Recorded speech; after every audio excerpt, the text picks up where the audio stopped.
baru saya bacakan itu adalah pengajaran Paulus. Paulus kita mengerti adalah seorang yang sangat pintar sekali. Sesungguhnya dia fanatik sekali dengan agamanya, agama Yahudi, dan itulah sebabnya dia sampai berupaya mengejar orang-orang yang menyebut Yesus itu sebagai Tuhan. Hanya dalam rencana dia untuk melanjutkan itu untuk memburu orang-orang percaya kepada Kristus Yesus. Yesus menyapa dia. Sapaan Yesus adalah sapaan yang berubah kehidupannya. Melalui apa? Bukan hanya dengan sapaan pemanggil nama, tetapi terjadi sesuatu, yaitu waktu Yesus memanggil Saul, Saul, lalu kemudian Paulus melihat ke atas, dan saat dia menundukkan kepala ke tanah, namun dia tidak melihat apa-apa lagi. Artinya bahwa kita dalam kehidupan berbagai cara dibuat Allah untuk menyapa kita. Terkadang Allah menyapa kita dengan apa yang kita mintakan. Kadang juga Allah menyapa kita dengan apa di luar dugaan kita. Dan terkadang Allah menyapa kita dengan cara-cara yang membuat kita sedih, bahkan bisa cedera. Sama seperti seorang yang melakukan tukang bangunan, lalu kemudian ada tukang di atas yang jauh sekali, dan dia butuh semen atau batu dari bawah. Tetapi dipanggil karena bunyi suara molen atau mesin pengaduk semen, tetapi dia tidak mendengarkan. Sewaktu orang yang di atas mencoba memanggil dan tidak mendengar yang di bawah, dan yang di atas mencoba menjatuhkan, yaitu logam atau uang. Dijatuhkan logam, lalu kena kepada tukang yang di bawah, tapi tukang yang di bawah ini tidak melihat ke atas, malah diambil logam ini dan dianggap itu adalah rezeki dan dikantongi. Dijatuhkan lagi logam lagi, diambil dan dikantongi. Akhirnya bagaimana? Mungkin batu kecil yang dipecahkan dijatuhkan ke bawah dan kena kepala daripada tukang itu. Setelah kesakitan baru dia di atas. Terkadang Allah menyapa kita juga begitu. Kita diberikan sukacita, kita lupa dengan Tuhan. Tapi akhirnya Allah hendak menjadikan kita menjadi sesuatu, hendak memberitahukan sesuatu kepada kita, tetapi kita asik dengan kesibukan kita. Akhirnya Tuhan menyapa kita dengan cara yang membuat kita terkejut, mungkin kesakitan dan hal lain sebagainya. Tapi yang jelas, kalau kita bersama dengan Allah, sama seperti Paulus, bukan kebutaan ujung dari segala-galanya, karena dia buta hanya 3 hari. Namun selanjutnya Allah memberikan kepada dia kesembuhan dan membuat dia menjadi seorang yang sangat luar biasa. Ada 12 rasul, satu sudah bunuh diri, yaitu Yudas Iskariot, ditambah satu lagi di luar daripada murid yang asli daripada Tuhan Yesus, yaitu Paulus. Kita melihat bahwa Paulus adalah rasul yang paling banyak berkarya, yaitu dia sudah mengunjungi Roma, Korintus, Galatia, Efesus, Filipi, Kolose, Tesalonika. Dia sudah membuat itu jemaat-jemaat. Nah, kemudian ya seperti yang dikatakan tadi, kalau kita menghadapi sesuatu penderitaan atau mengalami sesuatu kesakitan, jangan langsung katakan kacimnai honda mahuro rujuna, jangan. Karena Allah mempunyai rencana asal kita mau mengikuti dia, sama seperti Paulus.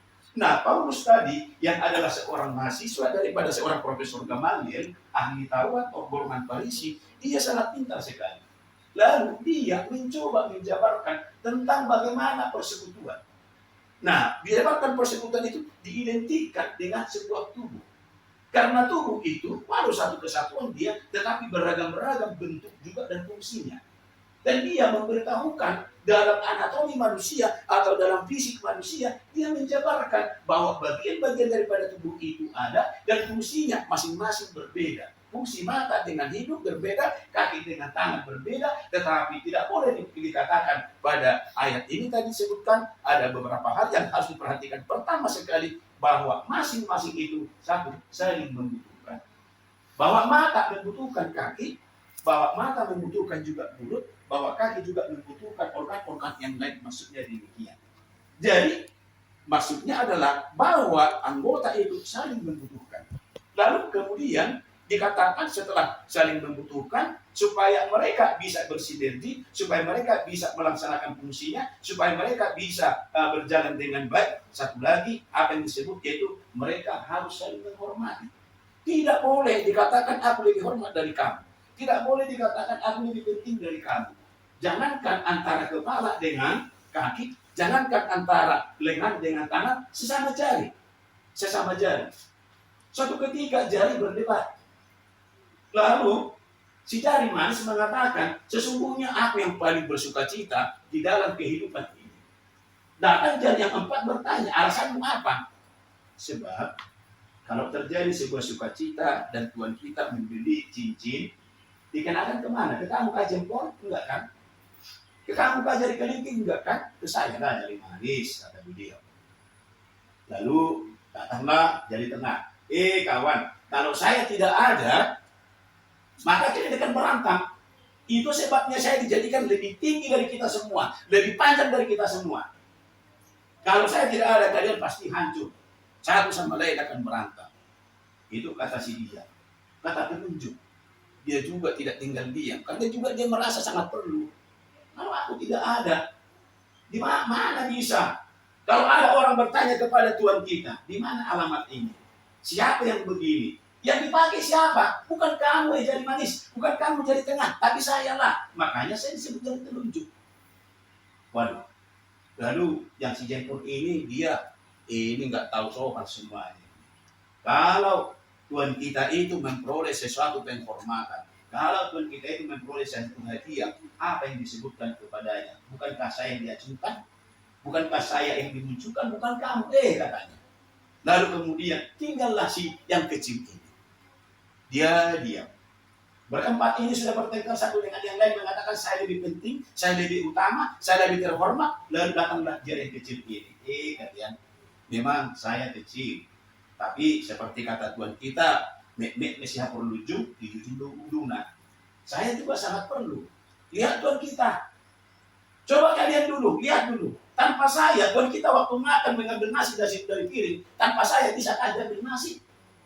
Harus ikut saya bekerja. Kalau saya ikut bekerja, nasi itu tertinggal banyak. Begitulah mereka satu sama lain tidak menyadari sesungguhnya mereka sangat membutuhkan. Nah, begitulah dalam kehidupan ini Paulus juga mengatakan, yaitu orang harus saling membutuhkan. Nah, kemudian harus saling menghormati. Nah, lalu kemudian apalagi mereka harus saling memperhatikan. Jadi ada 3 hal yang perlu diperhatikan di dalam persekutuan itu. Perasaan saling membutuhkan harus ditanamkan. Jadi ada rekod dihitai. Jangan sampai seperti itu. Siapapun orangnya, bagaimanapun pendidikannya, bagaimanapun ekonominya, jangan sampai ada perkataan ada rekod dihitai. Tak perlu siapa. Jangan sampai ada kepada kita seperti itu. Karena kita tidak tahu di balik ini apa yang terjadi. Kita tidak tahu. Siapa tahu nanti justru ini yang memberikan sesuatu pertolongan kepada umat seperti itu. Lalu kemudian dikatakan tadi saling membutuhkan, lalu saling menghormati, lalu kemudian itulah kelengkapan daripada satu. Sungguh Alkitab kita sangat baik menjadi panduan dalam kehidupan kita. Perjanjian baru kita tidak menemukan pertengkaran dan perseteruan. Maka kalau dikatakan oleh saudara Yusuf Kala bahwa gereja mengajarkan perpecahan dan permusuhan dan balas dendam, tidak ditemukan itu. Tidak ditemukan itu. Alkitab kita sungguh-sungguh adalah dasar yang sangat baik dan sangat tepat untuk memelihara kehidupan dan juga mencapai keselamatan. Jadi, firman Tuhan kepada kita pada saat ini menyampaikan bahwa di antara kita jangan sampai ada perasaan anak pola rikot anak ini. Jangan sampai. Iko sendiri kita makilala rikot lo hita itomatonga lingkungan. Ada sebuah kapal yang sedang berlayar di tengah lautan dan terjadi ombak dan badai yang sangat luar biasa.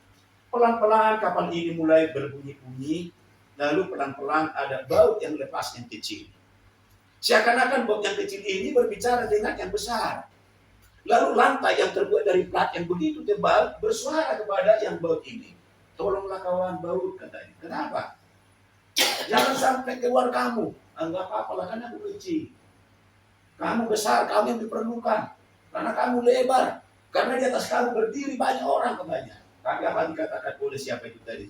Sifat yang begitu besar, yang panjang dan lebar itu. Dia mengatakan, kalau kau satu-satu kalian yang kecil lepas, maka saya juga akan lepas. Maka kapal ini akan lepas. Artinya apa? Sekecil apapun yang bisa kita lakukan dalam persekutuan, itu sangat berarti. Manabu tabayan pajong-jong akademi pematongan itu sangat berarti. Jadi kita bersyukur umat parna jom-jom di kolong jalan berlandaskan Alkitab dan selalu disuguhkan firman Tuhan setiap bulan. Sayangnya kalau kita tidak membawa firman itu dalam kehidupan kita, Nah, kerseda di bagas ni harap papaan, macilingga di pasar amang si hotang, jalain nama parpulina sida, berpisah kita, macilingga di mata orang tua. Mulut buat di belasan mulut tak macilingga.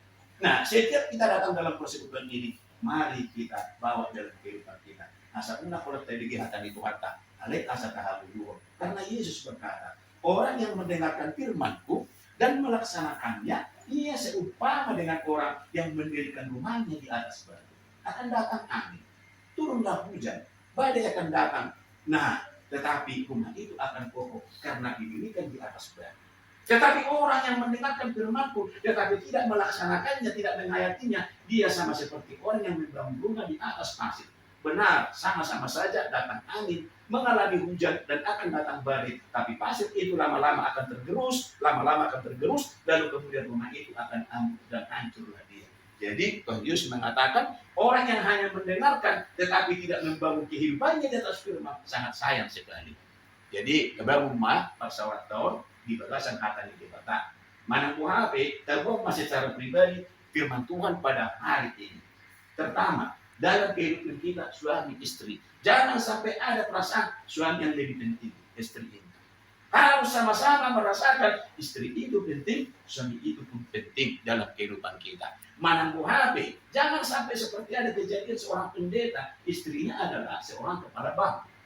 Lalu kemudian karena pendeta gajinya tidak seberapa, lalu kemudian mertuanya memberikan mereka mobil. Setiap pendeta ini minta tolong kepada istrinya, tolonglah setrikakan pakai aku, setrika sendiri. Ibadah nggak bisa kamu lakukan. Lalu nanti akan merembet kemana-mana, sampai kepada mobil yang kau pakai itu dari bapak. Jadi selalu ada persetujuan. Karena apa? Membanggakan apa yang bisa ia lakukan. Jika kita bisa melakukan sesuatu, janganlah itu kita jadikan menjadi sandungan bagi kawan, tetapi kita jadikanlah itu menjadi kesempatan. Karena ada saatnya nanti kita akan mengalami kelemahan. Jadi firman Tuhan menyapa kita pada saat ini, marilah kita seperti yang dikatakan oleh orang tua, marsiaminamina somon, irotahe, maksud pola somon. Nah, disitulah sekarang. Jadi tabuan meli belasan mulutah, marsiaminamina matutuita sama bapak negau, karena memang apa? Ada nyanyian mengatakan, di berbagai di bata kunamar sarobada pasuk-pasuknya gudang lima rohan asona. Bersatu kita akan menerima berkat. Demikian juga dalam rumah tangga. Kalau kita satu dalam rumah tangga, sama-sama kita berdoa kepada Tuhan, Tuhan akan mendengarkan kita. Unang maasing tanyang nyamatay, asing tanyang niinatay. Ipos sadama mananyang ko dadyanati, asa tanyang tulibata tanyang. Amin. Mari kita